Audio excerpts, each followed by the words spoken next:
जय श्री कृष्णा, जय श्री राधे। प्रातः काल की सबको मेरी प्रणाम। और भगवान श्री परमेश्वर से, भगवान श्री भोलेनाथ से, भगवान श्री कृष्ण भगवान से, परमेश्वर अविधाश से मैं प्रार्थना करता हूँ कि आप सभी के जीवन में मंगल कामनाएं, समृद्धि, सदयोग जीवन प्रदान करें, सबको सद्बुद्धि प्रदान करें, सबको सत्य ज्ञान प्रदान करें, सबको सत्य प्रदान करें, सबको सत्य मार्ग पर चलने की क्षमता प्रदान करें। सत्यभागम सदा भार्यम सदा रूपम चरोचरः परवेब्रह्म परमेश्वराय रूपम सदो करणामृतः सद्भाव्यम कर्मानस्ते रूपम सदो परब्रह्माय देवम सदा सर्वव्यम समृद्ध जीवनम सदो प्रभः। आपको समृद्ध जीवन प्रदान करें और आपको सत्य मार्ग पर चलने का आशीर्वाद प्रदान करें। ऐसी मेरी भगवान शिव से और भगवान श्री हरि विष्णु से, परमेश्वर से ये मेरी प्रार्थना है। मेरा आज का जो आगमन है, मेरा आज आपके सम्मुख आने का जो मेरा विषय है वो है माता तुलसी का पूजन और पूजन विधि। सबसे पहले तो मैं आपको 4 चीजें बताता हूं जिसमें आपको क्या करना चाहिए। पूजन, तुलसा जी का जो पूजन है, तुलसा जी माता, जो तुलसा माता है वो साक्षात लक्ष्मी का मतलब संपूर्ण लक्ष्मी रूप का एक सप्त साक्ष्य रूप प्रवचन है। मतलब साक्षात रूप में माता लक्ष्मी तुलसा माता के रूप में निवास करते हैं। सनातन धर्म में, हिंदू धर्म के अंदर तुलसा जी के पौधे को हर घर में लगाना चाहिए। तुलसा जी का पौधा लगाने से धन धान्य ऐश्वर्य और परमोक्ष रूप का प्राप्ति होती है। तो हर घर में तुलसा जी का पौधा अवश्य लगाना चाहिए। दूसरा, तुलसी माता का प्रवचन, तुलसी माता की जो सेवा विधि होती है। इसके बीच में मैं आपको एक बात बताना चाहता हूं कि तुलसी माता कौन थी और उन्होंने तुलसी माता का पौधे के रूप में क्यों अवतरण हुई, तुलसी माता की पूजा घर में क्यों की जाती है, और तुलसी माता हमेशा देखा होगा कि गंदगी जहां पर होती है वहां पर वो उनका आगमन रहता है। तो ये क्यों विधि है, इसको मैं आपको बताऊंगा कल के वीडियो में। आज का हम पूजा की विधि और तुलसी माता किस प्रकार से पूजन करना चाहिए मैं आपको वो बताना चाहता हूँ। तुलसा माता का ध्यान रखना चाहिए। 11 द्वादशी, सूर्य ग्रहण और चंद्र ग्रहण और रविवार को तुलसा माता के पत्र का अन्वेक्षण नहीं करना चाहिए, तोड़ना नहीं चाहिए, पाप चढ़ता है। तुलसा का पत्र तोड़ते समय ओम नमो भगवते वासुदेवाय का जाप करना चाहिए। ओम नमो भगवते वासुदेवाय नमः, ओम नमो भगवते वासुदेवाय नमः, या फिर ओम विष्णवे नमः, ओम विष्णवे नमः, ओम विष्णवे नमः, इसका जाप करना चाहिए। या फिर ओम सात्विक पत्राय रूपम निरूपणः दक्षतायतः सर्वं तस्म पूजनाम तत्पत्रम शुभो प्रभः। अर्थात मैं भगवान श्री हरि को साक्षी मानकर आपके पत्र को तोड़ना चाहता हूं, ऐसा मुझे आशीर्वाद प्रदान कीजिए। और मेरी जो पूजन मैं करने जा रहा हूं उस पूजन को संपूर्णतः पूरा हो, इसलिए मैं आपसे ही आशीर्वाद चाहता हूं। मुझे अपने पत्र को मुझे प्रदान कर दीजिए। ये आपका तीसरी विधि है। रविवार वाले दिन तुलसा की पूजा नहीं होती है। और 11 का जो महान पर्व है, जिस दिन माता तुलसा का जन्म हुआ था, उस दिन शालिग्राम की और तुलसा माता की विवाह होता है। श्री शालिग्राम अर्थात विष्णु भगवान और श्री तुलसा माता अर्थात वृंदा और माता लक्ष्मी, इनका दोनों का विवाह होता है।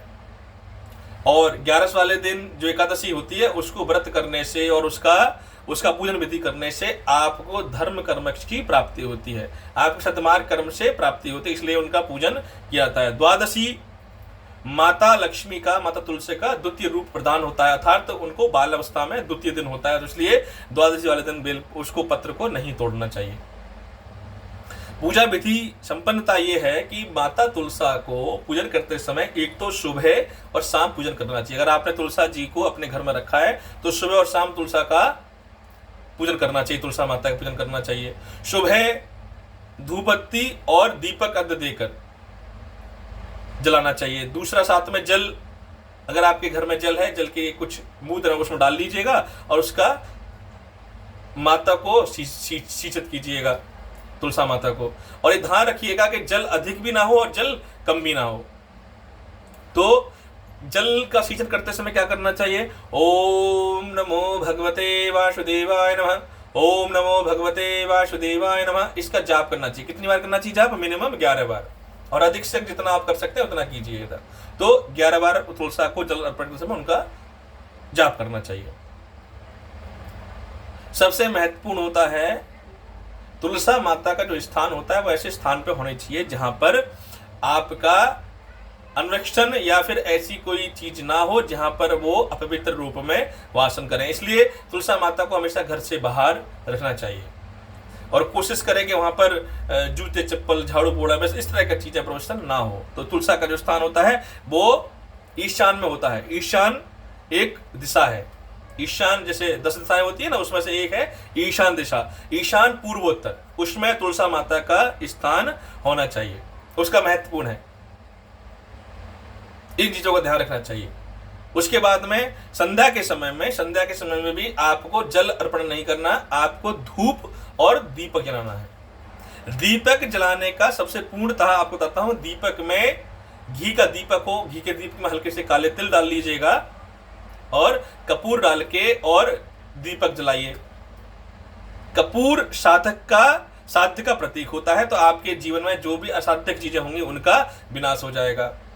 और जो घी का दीपक होता है वो सात्विक का प्रतीक होता है, तो आपके जीवन में जो सात्विक चीजें होंगी उनका आगमन हो जाएगा और जो आपके जीवन में अधिक प्रकार के कष्ट होंगे वो सब समाप्त हो जाएंगे।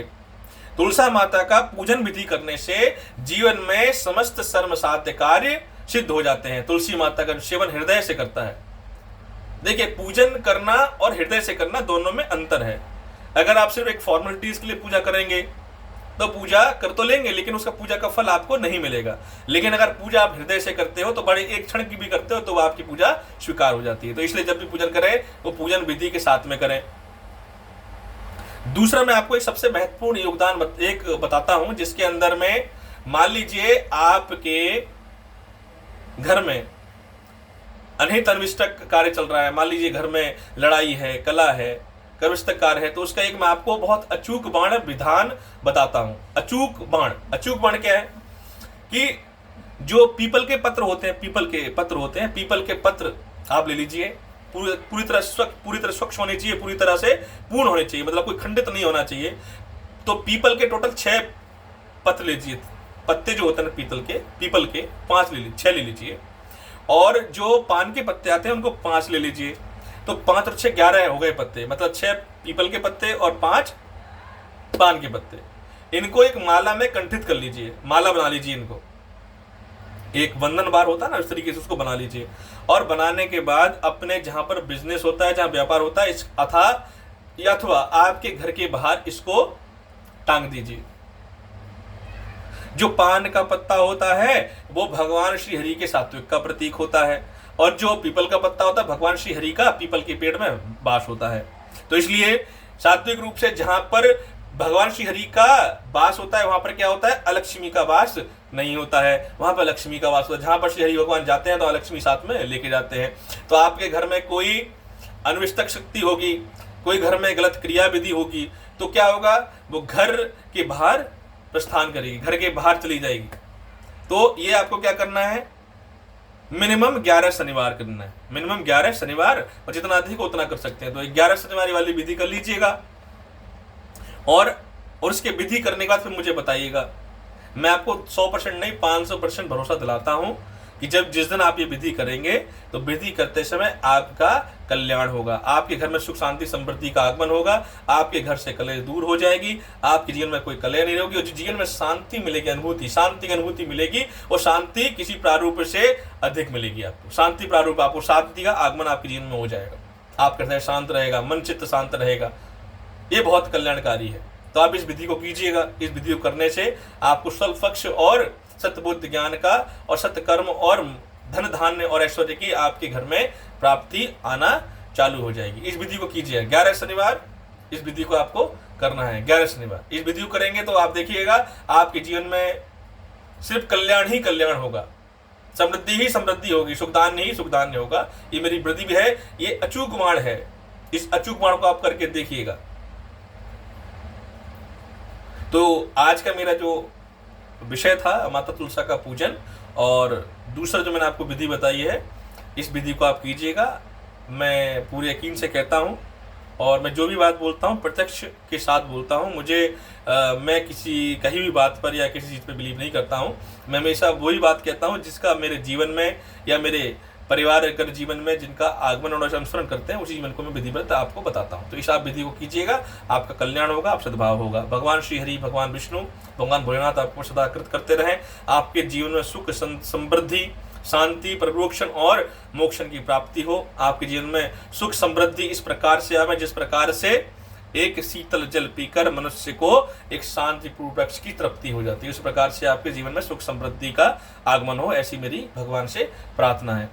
आज के लिए मैं आपसे क्षमा चाहता हूं और मैं प्रार्थना करता हूं, और एक नए वीडियो के लिए कल मैं आपसे फिर दोबारा पुनः प्रवर्तित होऊंगा। कल मैं आपको बताऊंगा कि माता तुलसा कौन थी, माता तुलसा पृथ्वी पर क्यों अवतीर्ण हुई, और शंखचूड़ कौन थे, और शंखचूड़ के अलावा भगवान श्री हरि को शंख में जल अर्पण किया था भगवान शिव को, और भगवान हनुमान जी को क्यों नहीं किया जाता है। तो हम कल के जो हमारा कल का विषय होगा वो यही होगा। तो कल के विषय में हमारा आगमन रहेगा। तो आज के लिए मैं आपसे आज्ञा लेता हूँ। धन्यवाद। जय श्री कृष्णा, जय श्री राधे, हर हर महादेव, हर हर महादेव। माता रानी का कल्याण, माता रानी का आशीर्वाद आपको सदैव बने रहे, आपका कल्याण। जय श्री कृष्ण।